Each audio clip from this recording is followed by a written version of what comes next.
Hi everyone, I'm Rupert Koopman on behalf of the Botanical Society, and it's very good to have you here. It's interesting that in the Western Cape we've had a bunch of hot days recently, and then the last few days I felt like autumn. And you know what that means is actually it means that there's going to be more hot days next week because it's still summer. um, but so today we're delving into some territory around the naming of plants. I think for those of us like myself who've been fortunate enough to be trained in botany, you get over the hump of botanical names are difficult quite early on. But I think especially for the average BotSoc member and people getting into plants all the time, it does present a little bit of an initial stumbling block. But today we've got a great panel who's going to introduce to you why those names have to change. And because of load shedding intensifying, we've pre-recorded most of the talks. So I will start off now with Professor Peter Linder, who's a real fynbos champion.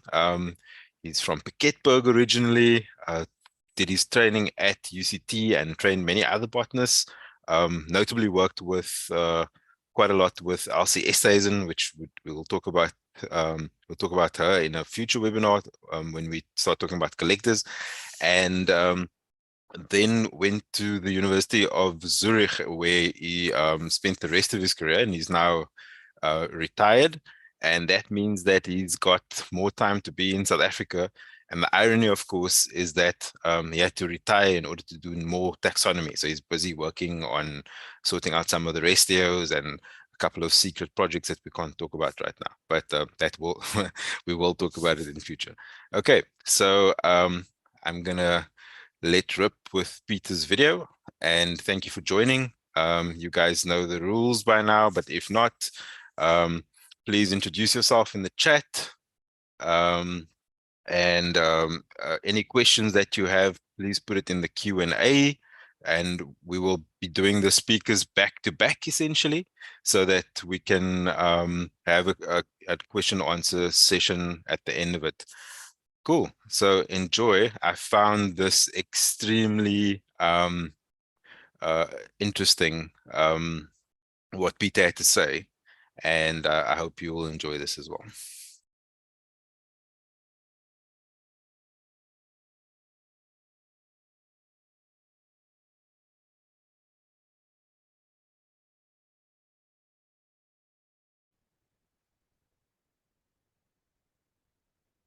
Good day, ladies and gentlemen. I'll tell you a little bit about what taxonomists do, what the problems are that we face, and which exciting things we can discover and can't discover.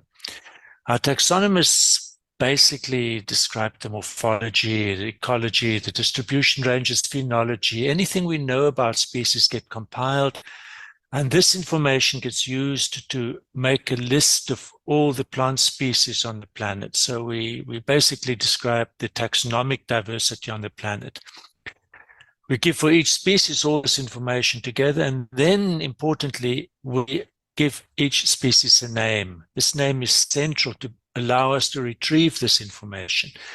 Sometimes species have got several names, and taxonomists then set up synonymies so that we can still locate all the necessary information.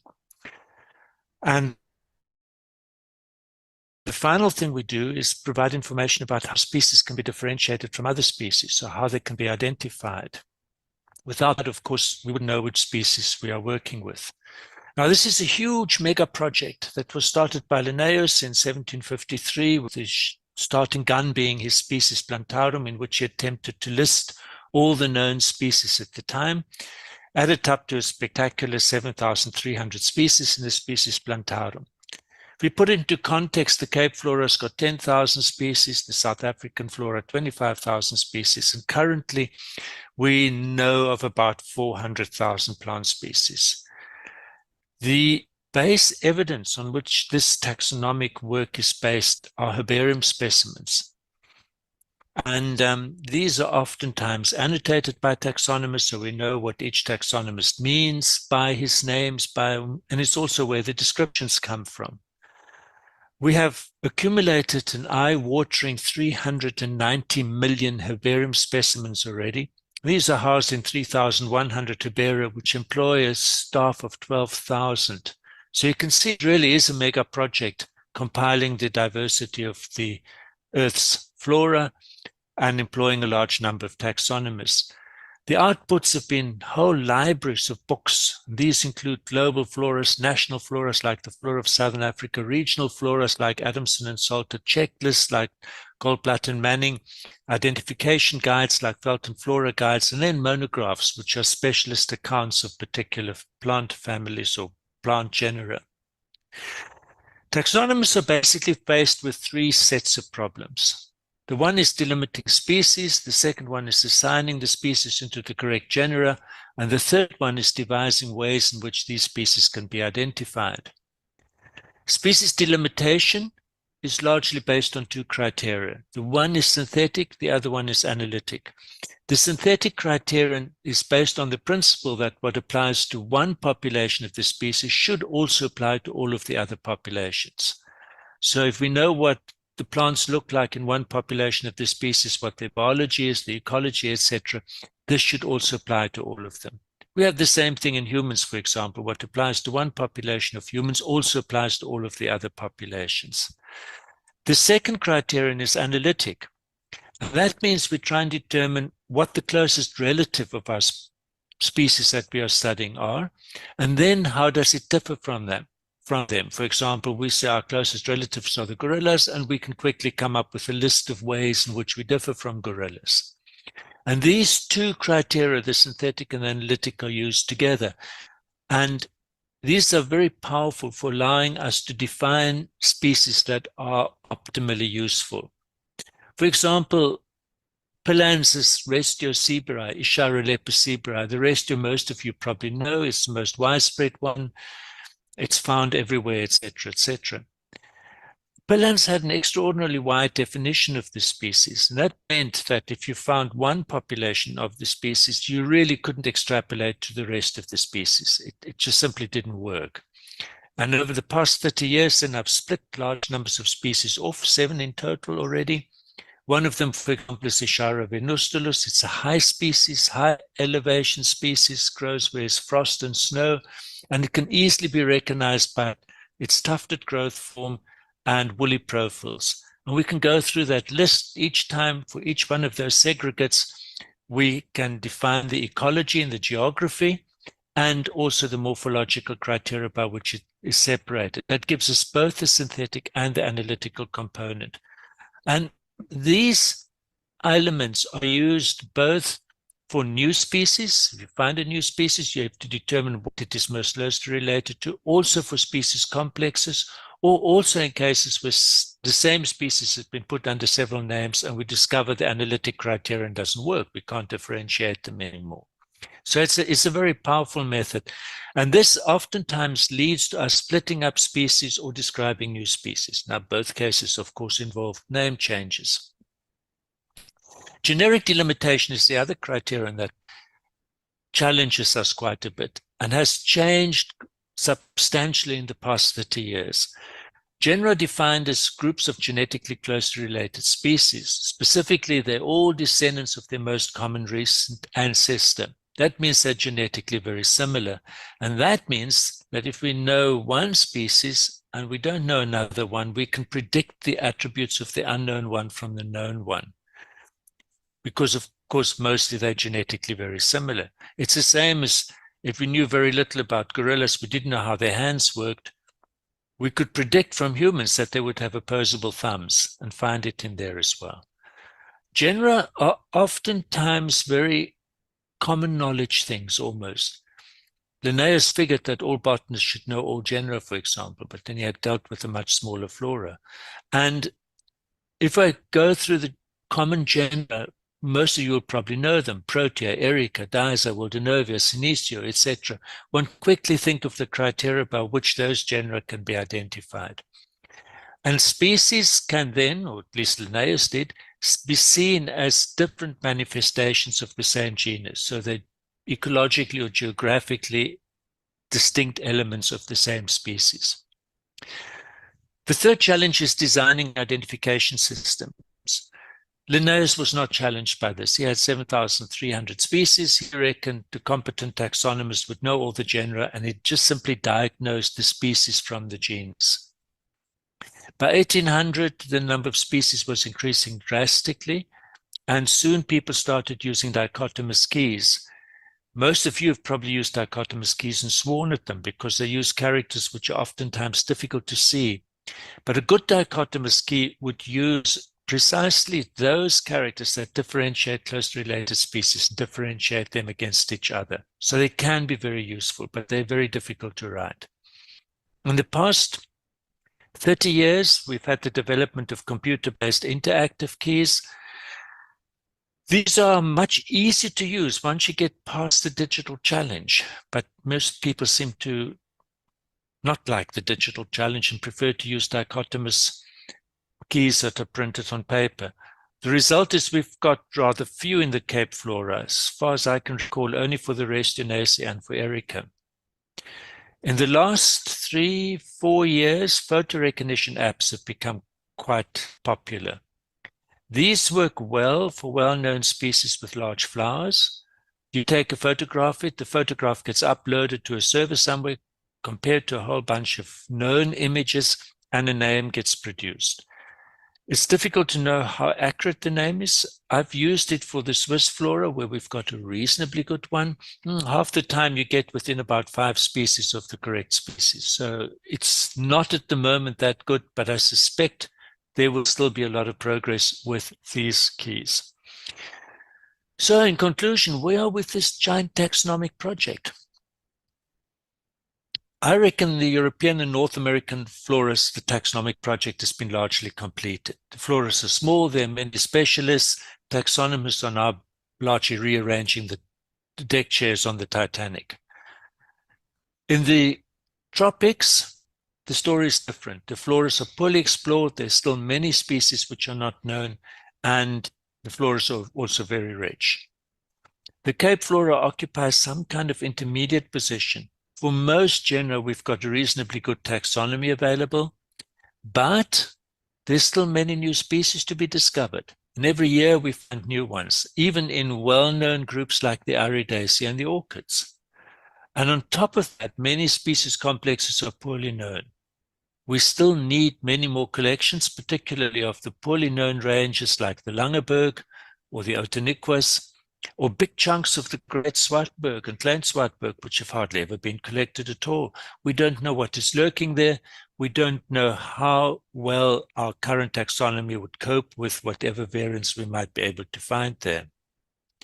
So how can BotSoc members help? I think what we need is many more hobby taxonomists, amateurs who pick a particular group, be it Phylica or Erica, or Erica would be a bit big, but any of the smaller genera, and get to know all the species, try and find them, start collecting, fill in the gaps, see what's missing. We've had some very good hobby taxonomists, Rod and Rachel Saunders, for example, producing that wonderful book on gladiolus, or Ian Williams, who produced the standard taxonomy of Leucodendron and most of that arsme. So there's really scope for that sort of work that would produce a lot of knowledge that we need to be able to complete this project for the Cape Flora. Thank you.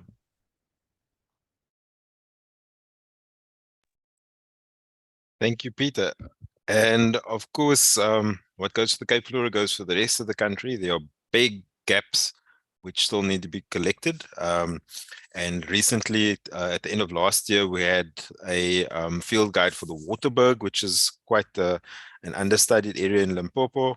And we've just had Doug Houston Brown with his field guide to the Baviaanskloof, another area that is in need of exploration. So the work continues. And then to show where that information goes, Dr. Marianne le Roux is the EFlora coordinator at SANBI. So Peter did talk about floras, and now we'll find out exactly what the EFlora is. And you'll see actually South Africa, again, is quite ahead of the curve in terms of how our botanical information is organized.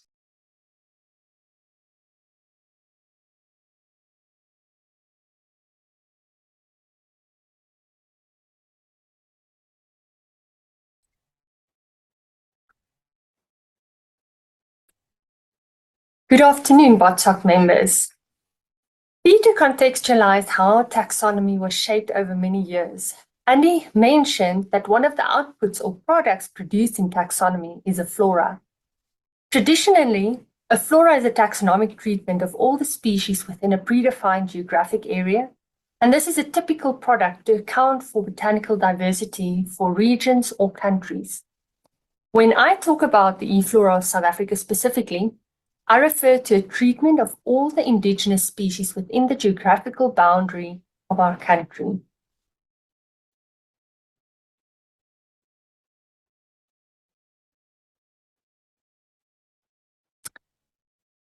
Right, so taxonomists are often asked, what is the name of that plant? And with over 20,000 indigenous species in South Africa, that can be a tricky question to answer. Conservationists, among others, often ask this question. They are responsible for managing our botanical diversity and rely on accurate names.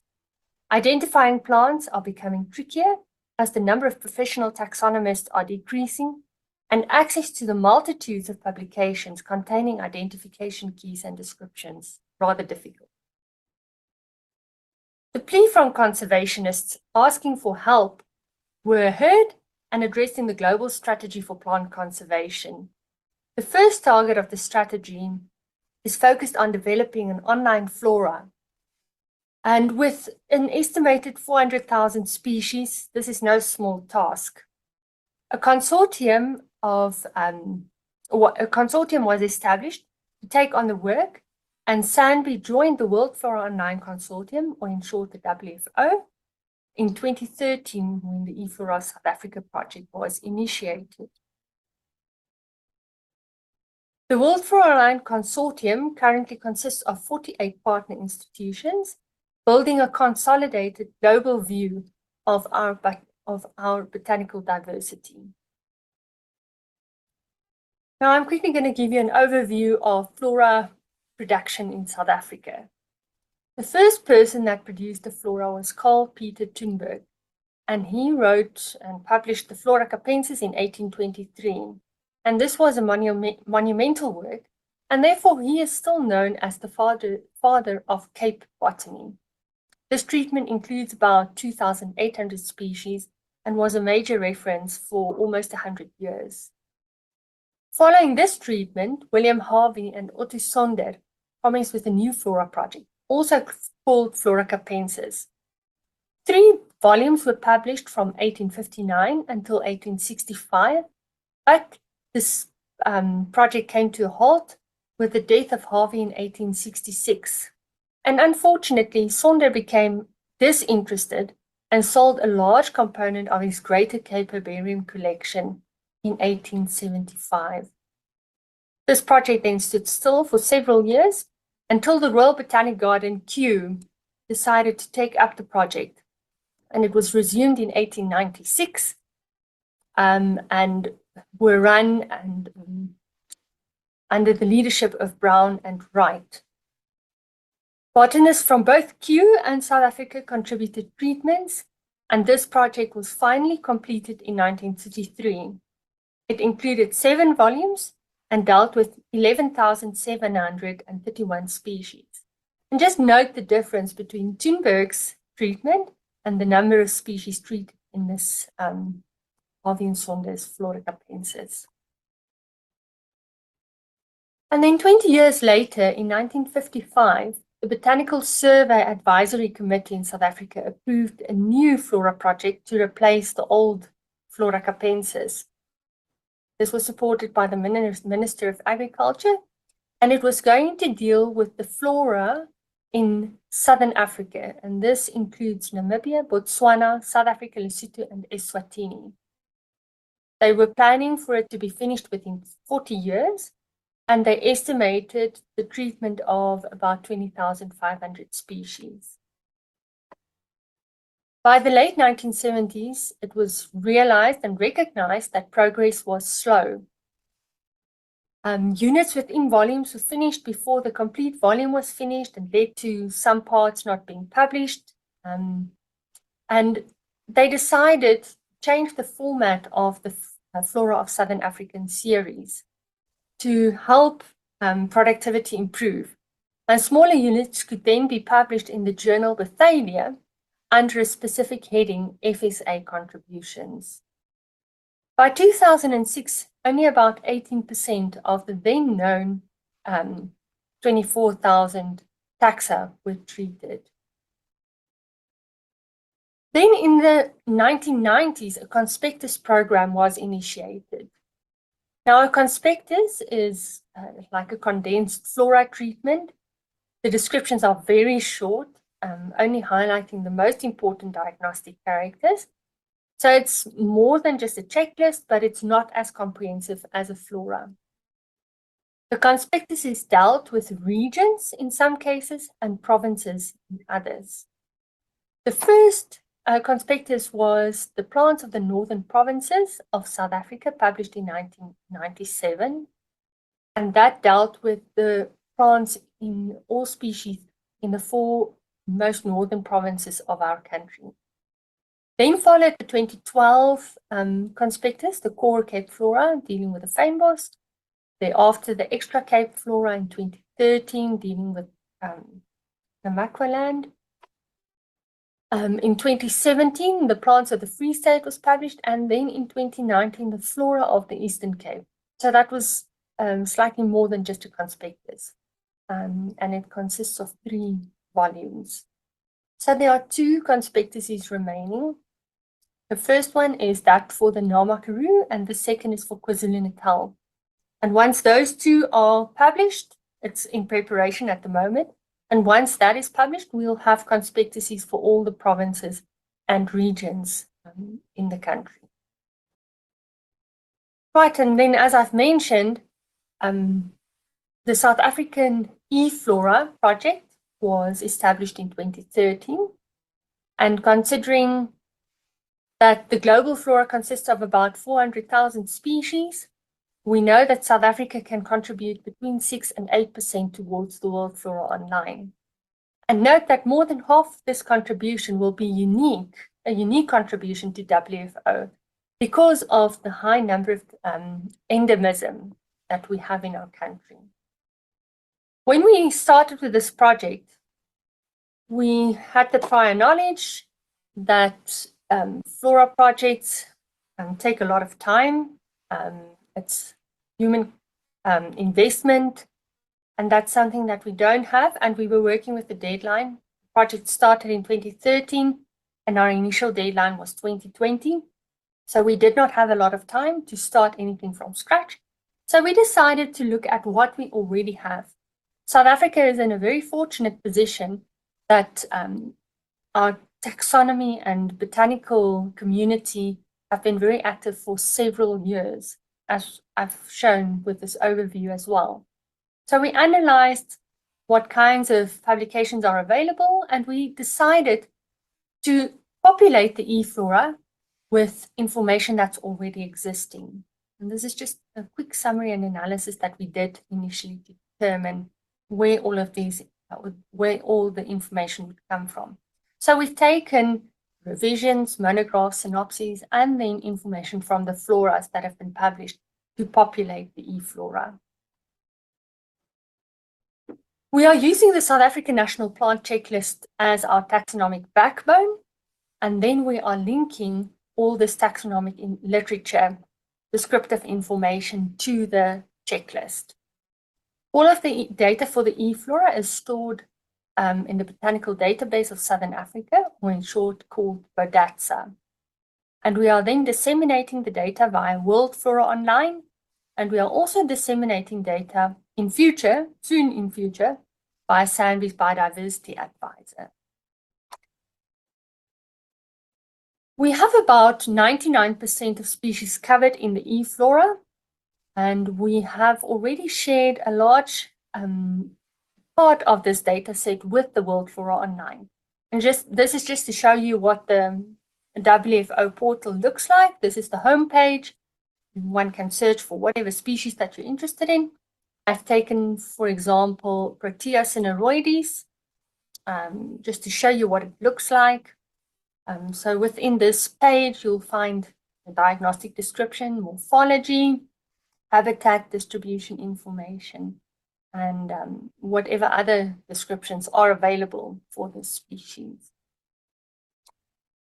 Right, and this is a sneak peek preview of what the Biodiversity Advisor will look like. Also for the example, Preez cineroides, there will be an overview page on the species pages that contains the EFlora information.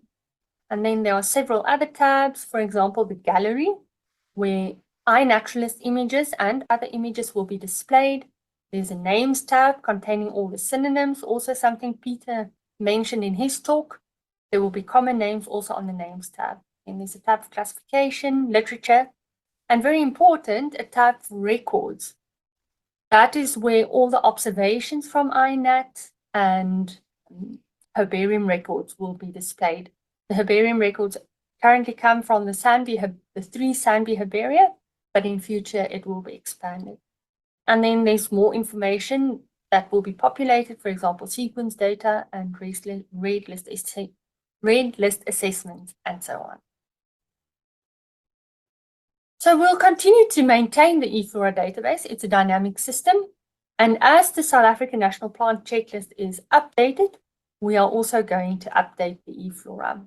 We'll continue to add descriptions for families and genera, add descriptions for naturalized species, and then maintain our contribution and involvement in the WFO.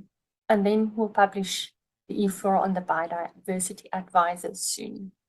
If you have any questions, please send me an email, or I'm sure there'll be some time at the end of all the talks for questions. Thanks for your attention.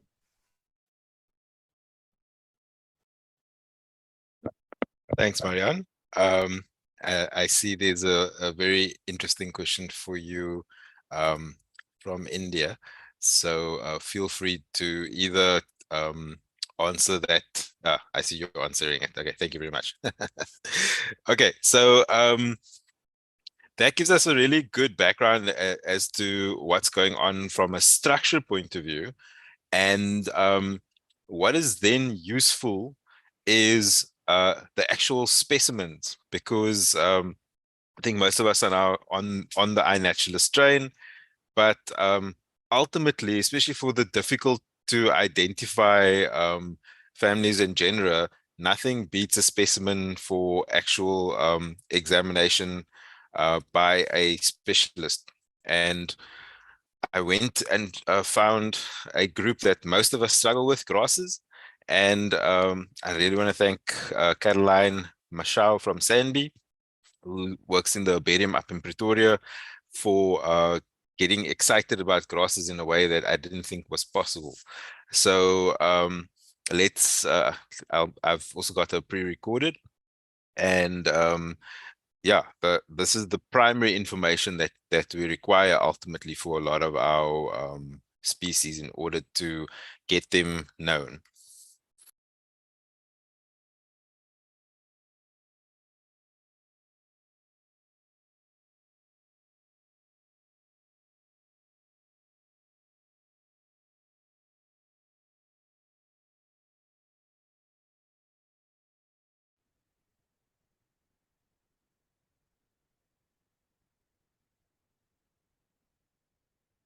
Today, I'd like to share with you how to collect and press grasses.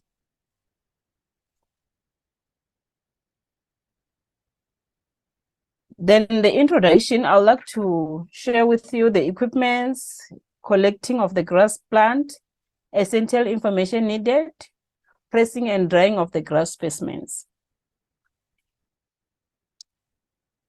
When you collect the grass, the equipment that are so important is the digger, which is the geological pick, or the spade. The second here, we don't use it because most of the second here, you cut only the inflorescence. But on the grasses, we need you to dig the whole plant. So it's worth to collect the whole plants with the roots. It's better to use the geological pick. It's a nice thing to use and handy to carry in the field. And then also you need the GPS and maps for the locality. Then in the field, you need to have the field labels and the notes for notebook for recording the details of the specimen. You can see here in this image, there's a labels that you have to record the information of the specimen that you're collecting, the collector and the collector number and the area where you are collecting based on the criteria that are labeled there. And then the notebook is going to be your own book that you're going to be recording the day, the grade, all the information where you have been collecting, especially even the habits, because you find that the habitat, especially the habitat and the habit where the specimen maybe change the flowering, you have to record it in a book. In case if you lose the labels, you're going to be having the book to refer to.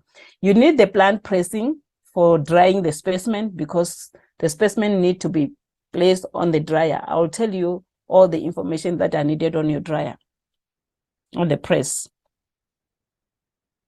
So collecting of the grass plant, as I've already mentioned, collect a flowering plant, ensure the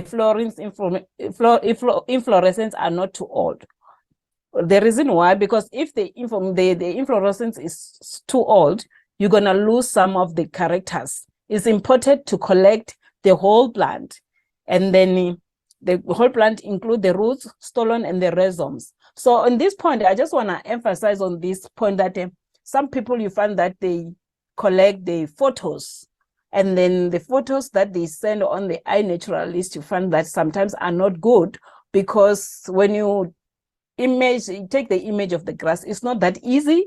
And then some of the characters won't see them because you're going to see only the plant that doesn't have the roots and the rhizomes on the image. And then you must at least try to take the closer picture where we can see some flowering characters, especially the floret must be like standing out. At least we can try to identify it to the genus level. Some other, if there's a less species, at least we can try to give you even a species name, but it's not that easy on grasses like other plant families that you can collect. But for the grasses, we emphasize that if you want to collect the grass, make sure that you can take even the image, but make sure to collect the whole grass specimen and send it to the SANBI herbariums. We have 3 herbariums, the Pretoria one, the KZN, and then the Christenbosch one in Compton Herbarium. Then again, when you collect the grass, if the grass is larger, the culm can be bent by bruising with a finger. We don't have to just bend it, because when you bend it, you broke it.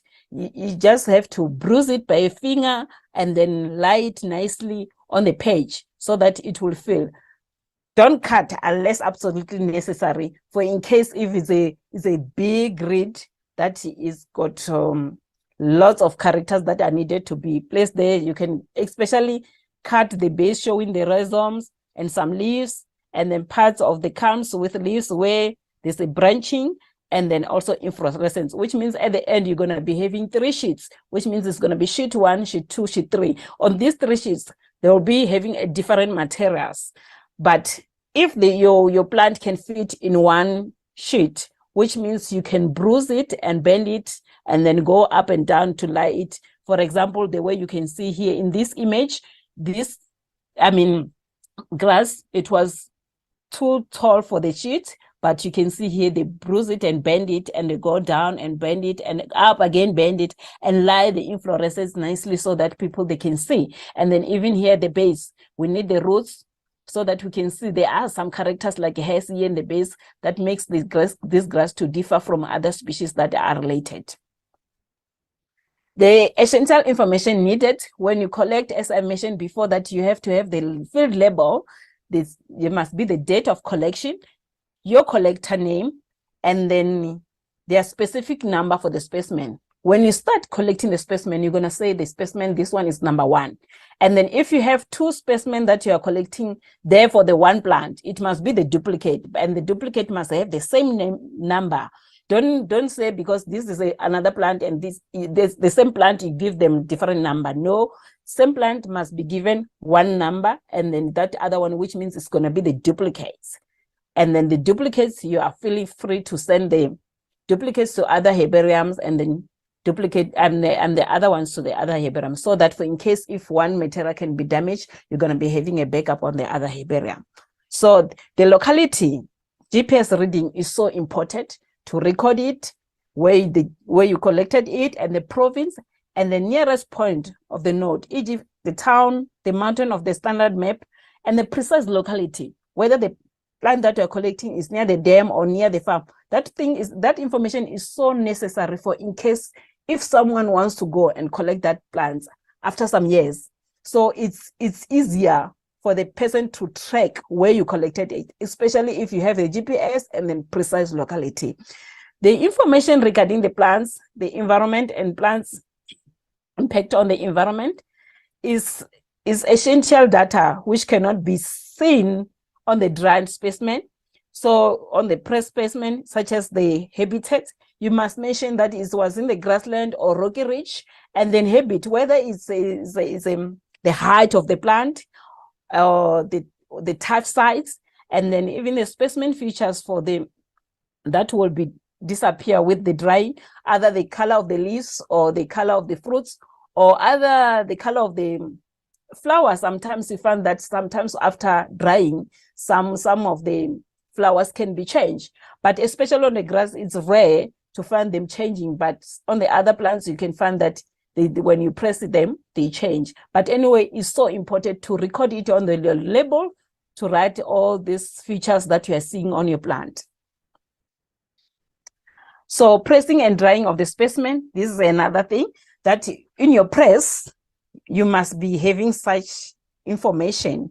The plant press consists of the following: two strong rigid lattice frames, 280 times 450 millimeter, and then 2 expanded strong straps that are easy to open, close, and tighten, and then absorbent dry paper. Most of the people, because they don't have it, they just use newspaper. Yes, it's fine. You can use newspaper, and then you must use even the rigid congregate cardboard sheet as ventilators or spacer, so that at least the air can penetrate between the cardboards and then the newspaper, so that your plant won't have mold. Flimsies, Size of the standard herbarium mounting board is the size of the flimsy. So some of the people, because they don't have flimsies, they just use, newspaper. But if you want flimsies, you can come even to one of the Sunbee, especially National Herbarium in Pretoria. They are selling those flimsies. You can buy them, the concrete board, or everything that is on the press that you have to have with the press and the press cover. You will find them at Sunbee Pretoria. They are there for sale. So again, when you collect the plant, press as soon as possible for collecting. Even grass can wilt the leaves going from flat to roll. They can roll because some of the characters, like you can mention on the grasses that this grass has a flat leaf or rolling leaf. But if you're gonna delay to press them, they're going to change the characters, which means when we do the identification, we're going to end up naming the wrong things, because when you do the identification, we use some diagnostic characters. Some of the leaves are the leaflet or leaf roll. It can be a good character to distinguish between the species. Remove as much soil and mud at the base as possible, because at the base, you can find that there are lots of characters that we use to differentiate the species. Especially they are on the grasses, you find that, especially on the base, sometimes others are hairy, others are not hairy. And then some, they've got a woolly hairs, some not. So it's something that we can see on the base. But if you don't remove the soil, we won't see those things. And some, they have the sort of a fibers. Those leaves, old leaves sheets tend to be the fibers, but if you don't remove the soil, we can't see them. And lay plant specimen out in the flimsies so as to clearly see the base, leaves, culms, the shape of inflorescence. Don't put the specimen on top of each other. You can see here on this image, it lies nicely. The inflorescence, you can see it. It lies nicely. The inflorescences are not top of each other. You must make sure when you press your specimen, it lies nicely, because if it's on top of each other and try to remove it when we dry, it's where it's going to be getting breaking. It's going to break. So if the grass is too large for a standard herbarium mounting board, bend the clumps by bruising with the finger. I've already mentioned that, so that at least you're gonna have a nice specimen. Is what I'm gonna show you again. Look at this example. There's a turning and the turning and then turning on that. You bruise it, they don't break it, because if you break it, you're gonna lose some other part, because when you send the specimen for the herbarium, it goes to differentiation where it end up being lost before it can get mounted. The last thing about the pressing and drying of the specimen, the ideal drying temperature is 45 degrees Celsius. Very high temperature make the plant too brittle. Don't make it too high. After about 24 hours, unmanageable specimen can be rearranged and tied up. During the first few days, especially if the plants are very wet or the humidity high, the absorbent of paper should be changed regularly. The specimen remain in the same flimsies throughout. Don't change the flimsies. You can change all other, absorbent papers like the cardboard and then the dryer paper, and then check them daily and tighten the straps. And then when you finish with checking the specimen, you can run your finger on the leaf. When it runs white, which means your specimen are very dry, now you can take it and package them to go to the herbarium. I would like to thank you for the time to listen to this talk. I think now you're going to like the grasses, because most of the people, when they go to the field, they don't like to collect grasses. They said grasses are so confusing. They are look alike.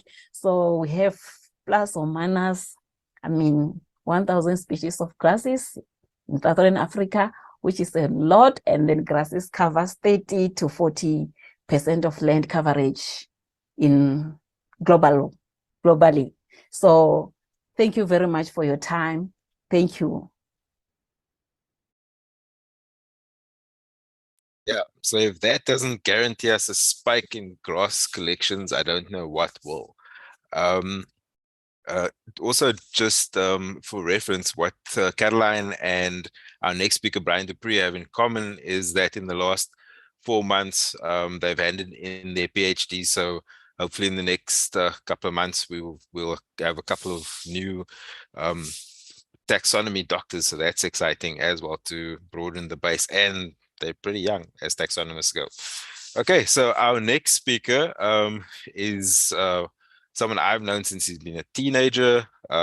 He's been well trained by the Outramps crew group out in George, and then subsequently by various higher education institutions. So subsequently, Brian is now at UCT. And he is known as Mr. Fab on iNaturalist, and he's going to lead us a merry dance around both the P's and also how to use iNaturalist from a Fabaceae point of view as well. So Brian, if you can share your screen and switch on your camera and microphone, we're looking forward to hearing what you got to say.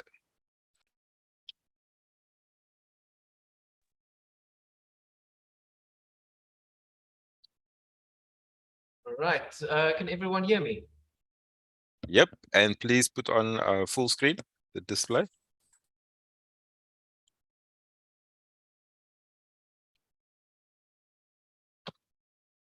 That's it. Thank you.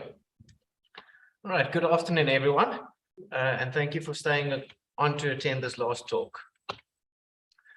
So as Peter alluded to earlier, we've seen major advances in taxonomy, starting from when Linnaeus described about 7,300 species to the over 400,000 species now known, and over 390 million herbarium specimens, just meaning that we sit with a massive amount of information at our hands. But in recent years, we've also had the availability of digital and online resources to aid in our work. There's also been specialized analyses that have been developed to disseminate species based on statistical or DNA matrices, which I'm not going to go into because they are well above my pay grade. I'm still old school.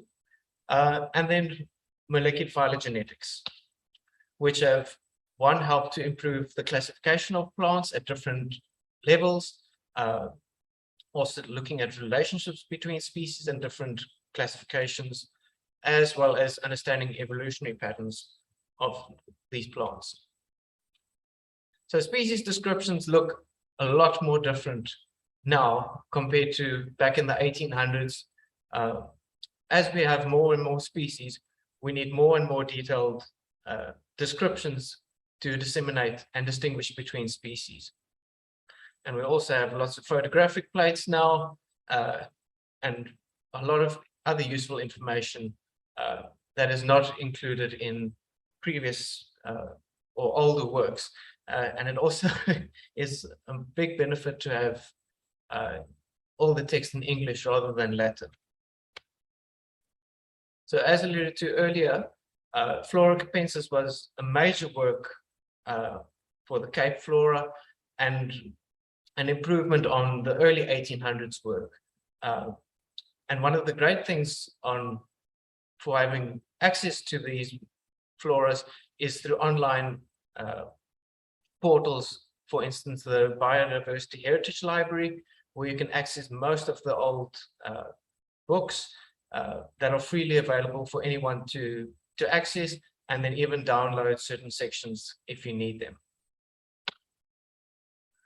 Also, we've seen a big drive for the digitization of specimens.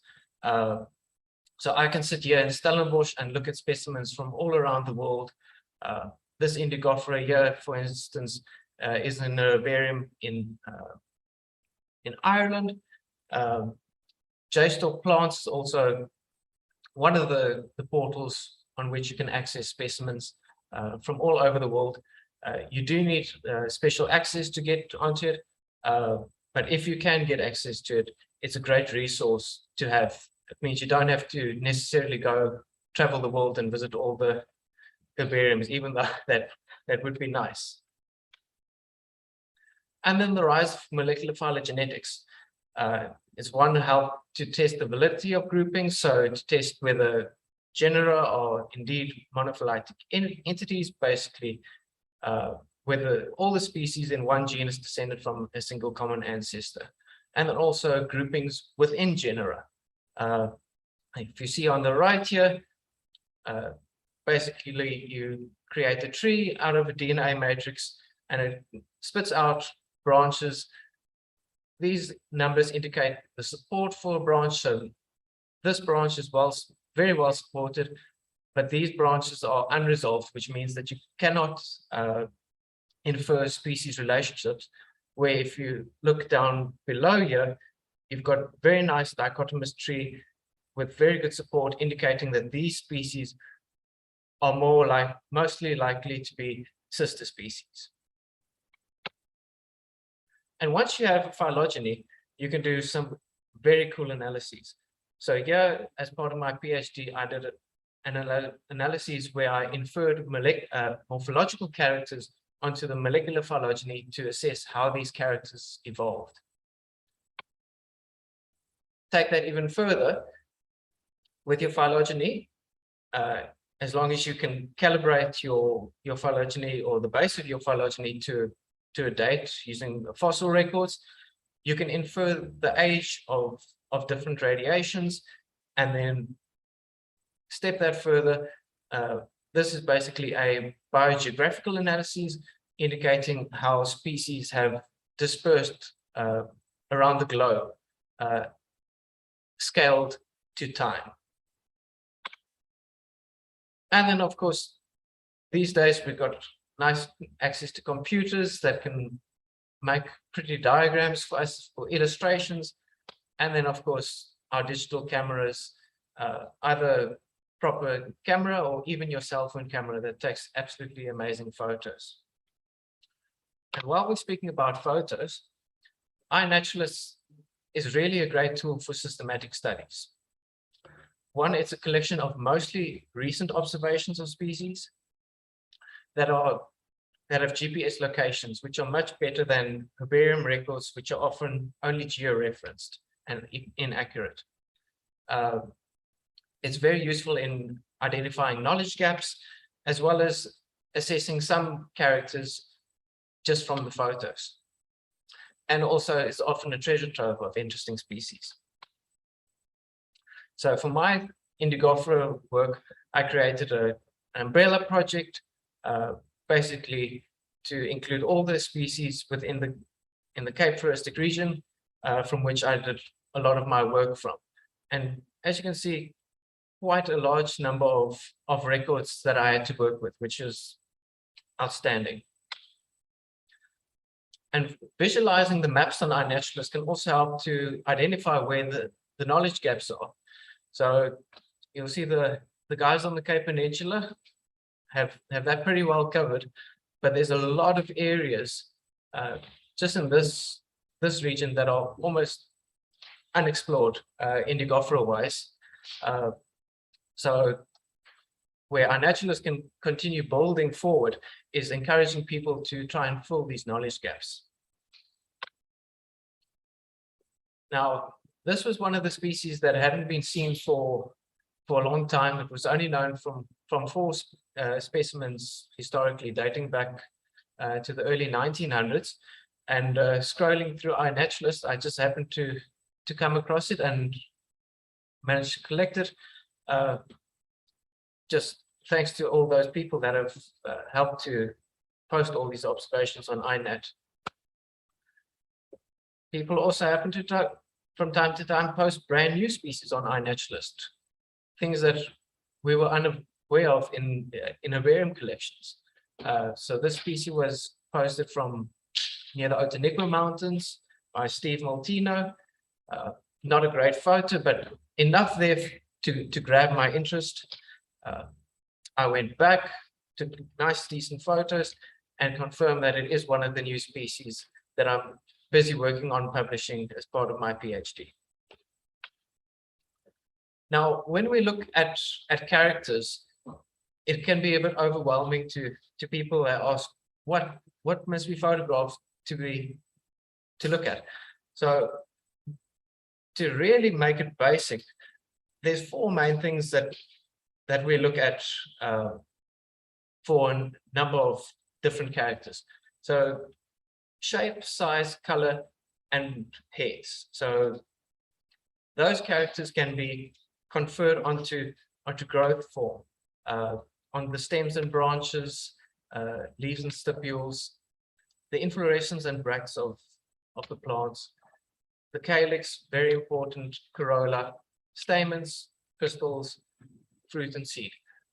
Now, you do not need to necessarily know all of this, and most of this is not even necessary when you're taking photos, but this is the typical characters that we look at when we describe a species.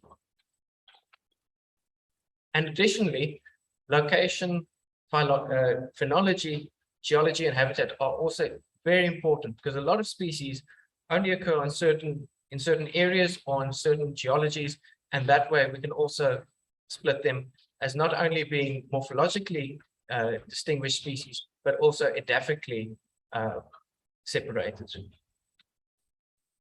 So if you're posting onto INAT, what are your goals? First thing is to get your observation to research grade. If your observations aren't on research grade, it's not really useful for us. Try and take photos of key morphological features. Unfortunately, the smaller the flowers, the more detailed your photos need to be and the closer up you need to go. We need to try and get a full coverage of species distributions. So try and move out of the area that everyone goes to and explore really unexplored areas. Fill the gaps, basically. So let's go through how some photos should look. So the really easily identified species that aren't really of taxonomic interest would basically be an occurrence record if you post it on iNaturalist.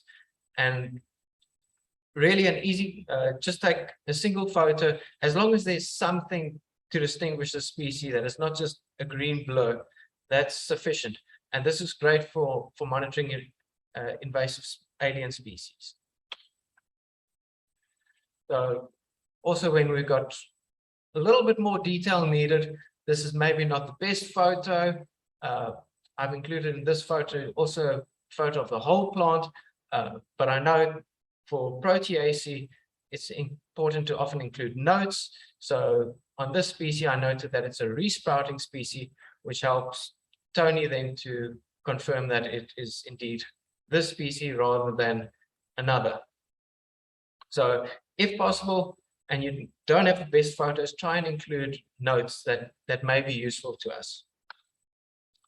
And detailed photos. This is where I sometimes lose the plot a little bit, because someone put a very generalist photo like I've done here that really just doesn't show very distinguishing characters, which is very important for a lot of plant groups, especially those that are in large genera. So at minimum, try and show the corolla, the calyx, the leaves, and the whole plant. That's a good baseline to cover. And then in this case, you need to focus on having fewer high quality observations rather than high quantity, low quality observations, just to ensure that you get an idea at the end of the day. So to save myself, I took another photo of this plant that shows a little bit more characters, and my finger, as dirty as it is there, is also useful as a scale. But then I take a sticky home and photograph it all nicely and show all sorts of very cool characters. So you see very fine hairs on the underside of the leaves. There's your stipule at the base of the leaf, your bracts on your inflorescence, and then a photo of the whole plant. So this is a bit overkill for what you have to do, but for me that has to publish this, this is sort of the standard that I look at. And then the final thing that you can do for the really difficult things is dissecting flowers. It's a very tedious work, but sometimes it's the only way to actually get IDs of these things. So in the case of this aspalathus, it's a little overkill, but it shows almost every character that you could possibly want to identify this plant. Starting from the left here, you've got a single large bract with two much smaller bracteoles, the calyx with a much enlarged ventral calyx lobe. The back of the standard you'll see is finely adpressed hairy. Leaves are trifoliolate and very fluffy branches. And then the wing, keel, petal,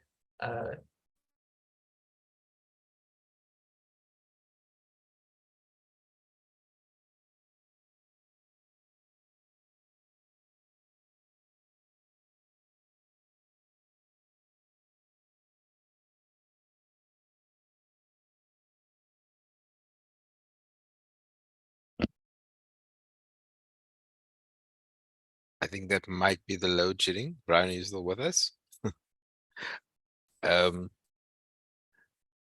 If not, I think there were 2 or 3 more slides that I'll get Brian to finish for us on the recording. So I'm just going to stop the sharing here.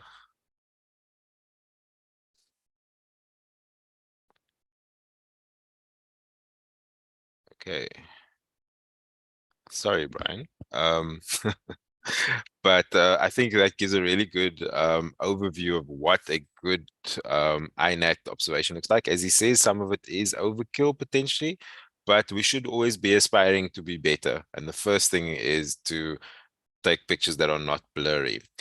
I also knew that there would be one additional question that everyone would want to ask of Peter Linder, specifically, why do names change? So I've just got a little clip of him responding to that as well.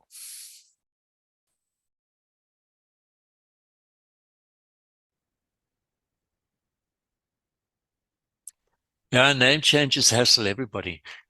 Me particularly, if I change names in the restios, for example, I can never remember the new names. I keep on sticking with the old. So I still think, for example, of Wildernovia striata, even though I changed its name 30 years ago.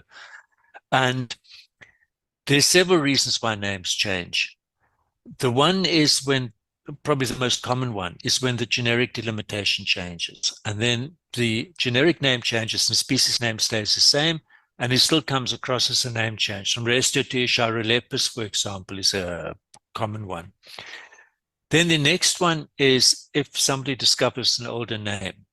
Now, if the species is a well-known species and it's commercially important, one can conserve the currently used name, but very often that's not the case, and then the older name prevails in that matter. And those name changes need to be actually very critically looked at by competent taxonomists to see whether they are really valid. We've got one lurking that I'm not going to mention now that is irritating a lot of people. That is an invalid name change because the correct name is actually the one which is currently being used. And I think those are probably the 2 major name changes. Then, of course, we've got the third one that I mentioned briefly, is when a widespread species gets split up into smaller species. And that's not really a name change. It just means that the way in which the name had been used in the past to Charolepis zebrae, for example, is no longer correct. It now applies to a smaller group.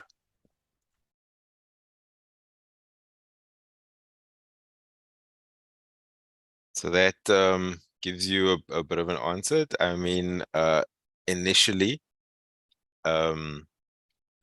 the name changes are irritating, but once we understand why they are there, then it's all a form of progress. But as Peter says, there is the case for more competent taxonomists, because you do get spurious name changes sometimes, and then it is a bit of a bun fight to try and get it back once an incorrect name has been published.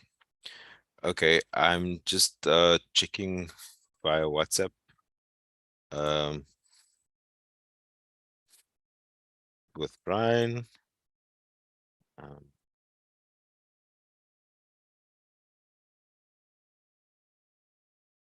And then in the Q&As, I thank you to Marianne and also Caroline for answering those ones.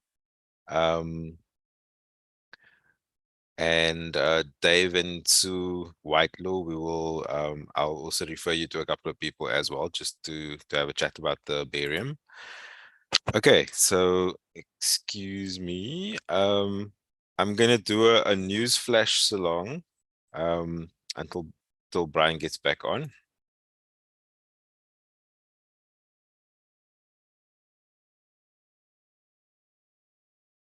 So there's a couple of things that we need to start girding our loins for. It's this year's City Nature Challenge, which unfortunately or fortunately is on the long weekend, the end of April, 28th of April to the 1st of May.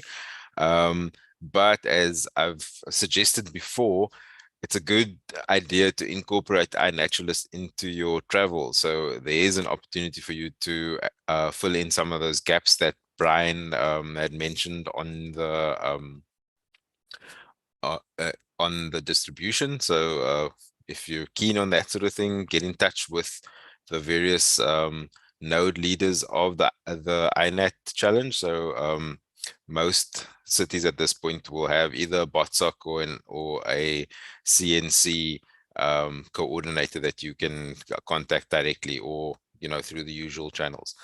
Then you would have, if you're a BotSoc member, you would have seen that this notification is out for a special general meeting via Zoom on this platform on the 11th of March. So if you've got questions as far as that's concerned, definitely go and have a look.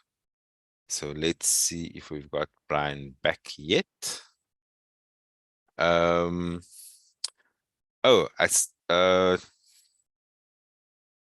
thank you, Tony Rubello. So if you check in the chat, all the City Nature Challenge details are there on this Nature Challenge project. Much appreciated. Okay. Are there any other questions while I communicate with Brian again? Oh, there's a very complex one in the chat. Marianne, do you want to take that live, or do you want to answer it by text? If you check in the Q&A, Anthony Walton, who's currently somewhere in KZN, has got a very involved question on Zaluzianskia. And so that would be one for the specialist to answer, please.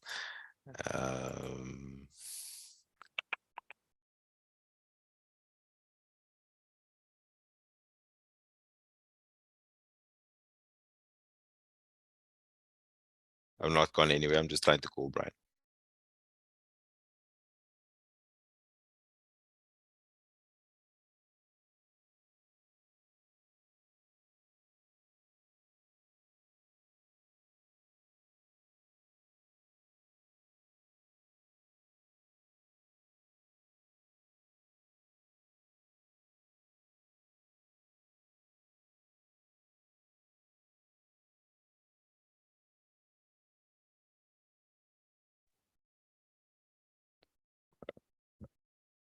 Okay, still waiting on that side. I'm going to give it like another 2 seconds. Marianne's going to type. Are there any questions from the audience besides that? Let me know. Oh, Brian is going to be a bit of time. So if people do need to leave, I'll edit this section out, but I do want to hear the last part of his presentation and have it for our recording. So apologies for the technical downside, but you know what we're dealing with.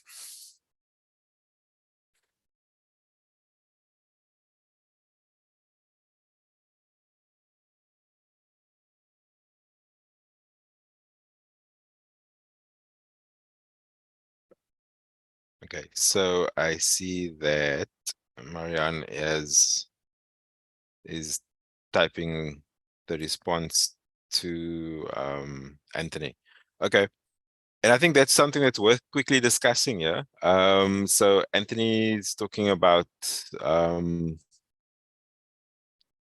Zaleuzianskia elongata, and it looks as if there are it's a species, to paraphrase what Anthony said there.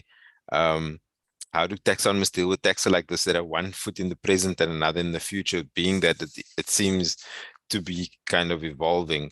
And the classic answer from Marianne is that fieldwork is needed. So population level studies are required using chromosomes, and there, in a nutshell, we have the dichotomy in taxonomy is not enough taxonomists and thousands of plants that need quite intense work to tease them apart. And that's where you, as citizen scientists, come into the picture.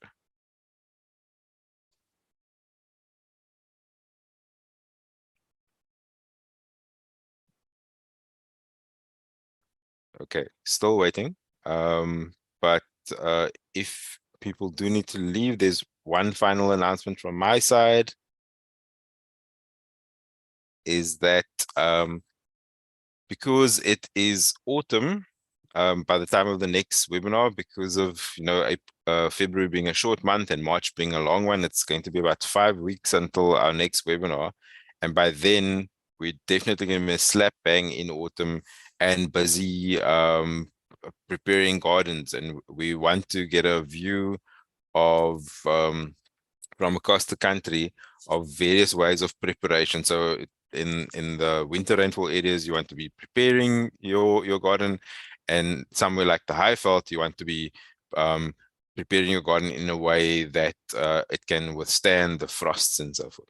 So please do tune in on that. It promises to be a very interesting part of the grow element of the BotSoc's work.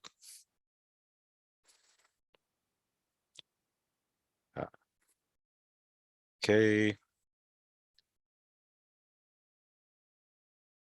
Of genera that need a lot of work still, and active groups like the Southern Cape herbarium, Crew Outramps, are struggling to get IDs for a chunk of things. Is there an updated, almost prioritization list from SANBI of families that need attention, and almost are those on a list for students or researchers to attack? Can you give us an update on that? Yeah, there is a list, and we are busy updating our website, and that updated list will be there. So it's continually being updated, and as we move along and we realize that there are some genera not present on that list, we also update it with new ones that we realize need attention. So I can send the address of that page. It's being developed now. Sure. As soon as it's up and published, I'll send the link to you, and then maybe you can distribute it to the BotSoc network. Yeah, and what I will do as well is put it underneath when we do post these on our webinar page on the BotSoc website. Then we do put a list of further readings at the bottom, so that will be an ideal place for that, and the EFlora and everything else. Cool, thank you.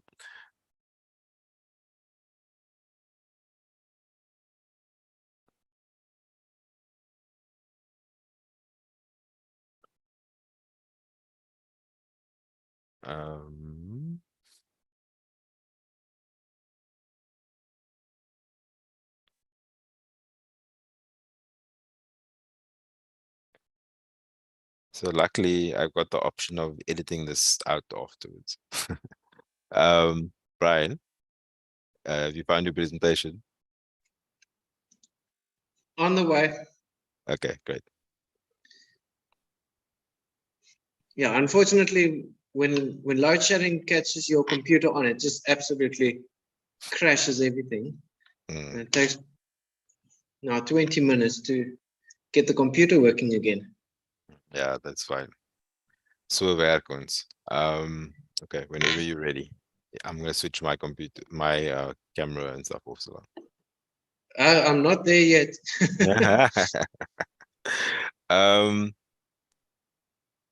Ishmael. Oh, actually, thank you, Tony. Tony's put a link, which is a lovely challenge to everyone in the chat over there, which is a list of species that are extinct in South Africa.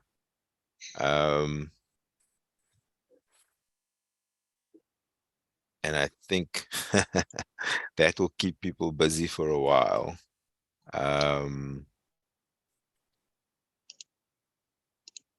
And looking at that list, I am seeing that there are a couple that have been rediscovered and there are records on iNaturalist. So very worth checking out that list just to see what needs to be looked at. I'm going to share it here.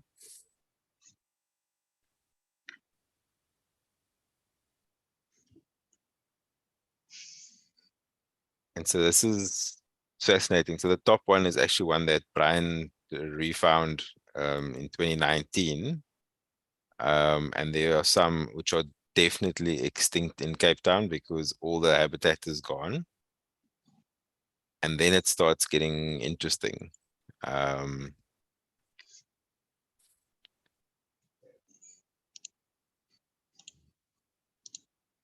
And this is not just in the Cape, there's quite a few KZN species and Mpumalanga, Limpopo as well.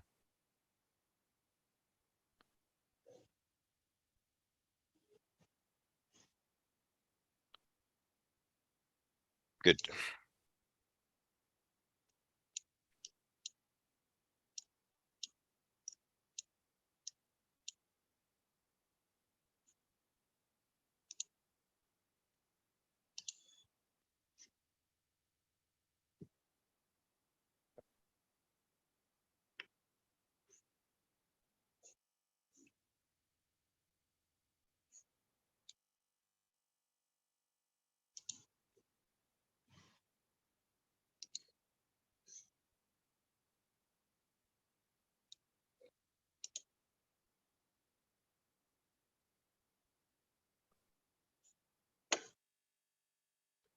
Okay, Brian, hoe gaan het? Right. Okay. We're busy opening now. Yeah. This is a you can submit this as motivation to the department to get you a faster computer. Ishmael also has put a note in the chat that Brian does find these rare species or the extinct ones when in field with crew. And that's very true that crew should get a small chunk of the credit just for being there. So very much so. Thank you.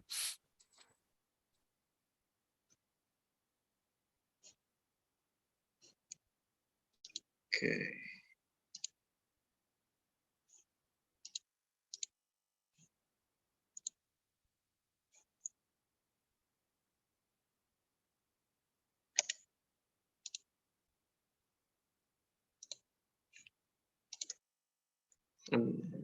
I'm just struggling to rejoin the meeting. My presentation's back. Okay. So let me just you are log here. out here. Yeah, but on the phone. So Oh, I'm okay, going to right. quickly leave here and then join on the computer. Cool. Okay, so Anthony's mentioned that Cuscuta gerardii in KZN. This is something which hasn't been seen for a while. Anthony, I don't even know what that is. Just tell me what family that is. But that there is potentially some habitat that is out there. Okay, Cuscuta is a parasite. Got it. And that's how we learn from each other. Okay, got it. That's an interesting one. Okay, so I'm putting off. When Brian joins, and he'll start with his presentation.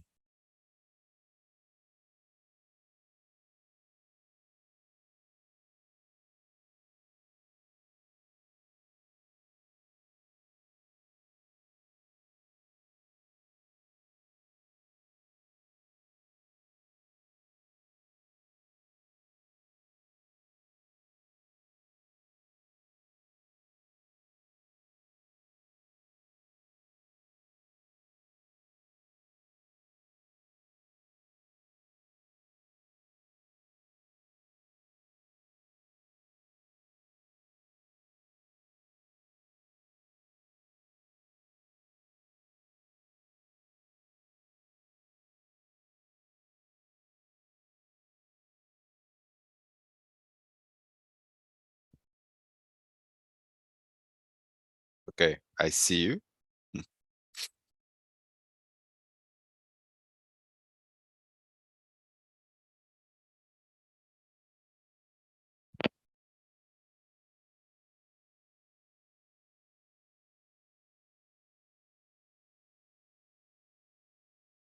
And put it on full screen and unmute yourself.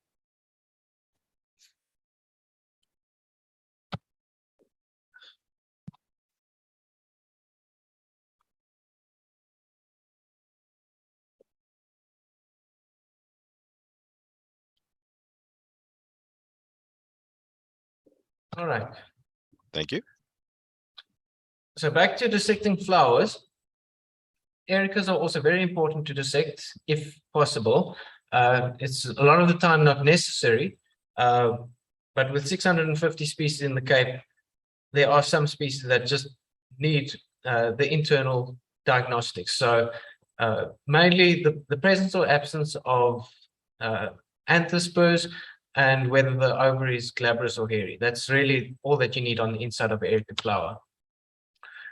Very important when you're looking at daisies, take the photos of the involucral bracts on the underside of the flower. A lot of the times people only take the top view and thus miss a lot of very informative characters. So what do you need when you provide photos or upload? What photos do you need? Consult with your specialist or relevant literature. If you look at a description, this is taken out of Cape Plants, Conspectives, Literature 29 for Aspalathus, you'll notice how many characters are actually involving the leaves. And the leaves are often missing from a lot of observations on iNaturalist. That's why I always tell people, please photograph the leaves because they are very informative. So get the calyx, corolla, leaves, and the whole plant to get your growth form. And then there's a bunch of additional characters that you can also include, which are not necessarily needed for an ID, but often useful. So put two sister species next to each other, and you can slowly start spotting some of the differences in, for instance, the length of the inflorescence or how the leaves are shaped. So the benefits of online resources are that you can have large collections that take up very little space, that are easy to curate. Herbaria are typically limited, and although they are an important resource, we need to increase our sample size. Anyone can contribute. That's the great thing of iNaturalist. Anyone can contribute. And you have access to characters of flesh material that you can compare then with pressed herbarium specimens. And then you can direct scientists to interesting or new species. And it's accessible and safe. So the information cannot be lost in a fire to a herbarium, for instance. And just to show the success of how iNat has contributed to my PhD, when I started in 2019, there were barely 1,300 observations covering about 100 species in the Cape. And in 4 years, that's grown to almost 8,000 observations with over 30 additional species added. So just a great increase of data. And now this is also available to other people to use. Thank you very much. And sorry for the little load shedding incident. Yeah. Well, Brian, it wasn't you. Thanks very much. Listen, I think on that, it does show how important it is to have someone like yourself to be available, and if people know that you're around, you know, luckily you're plugged into the crew network. How do we get other taxonomy students who aren't necessarily as plugged in as you were to be like more present and use the tool like you did? How can we facilitate that? I think it's purely or largely just a matter of motivation. So I was motivated by the goal to literally collect every single Indigofera in in the Cape that I used for my study, and Mm. the photo on my last slide was literally the very last species that I had to collect, that I did at the end of December last year. Okay. Cool. But I think it would be good, and we can chat about this offline, about maybe writing a little how to just to disseminate to students and so forth. Cool. Okay, thanks, Brian. Much appreciated. I'll splice that in the recording. And thanks to everyone for sticking around. As I said, it's like a 5-week gap now because of the way the months are structured to the next webinar. And we look forward to seeing you then. So thank you to all the speakers, Prof Peter Linder, who's in Bainskloof at the moment in his absence, Dr. Marianne le Roux, soon to be Dr. Caroline Mashau, and soon to be Dr. Brian Dupree. Keep up with the good work, and we really appreciate what gets done. Okay, thanks everyone. Goodbye.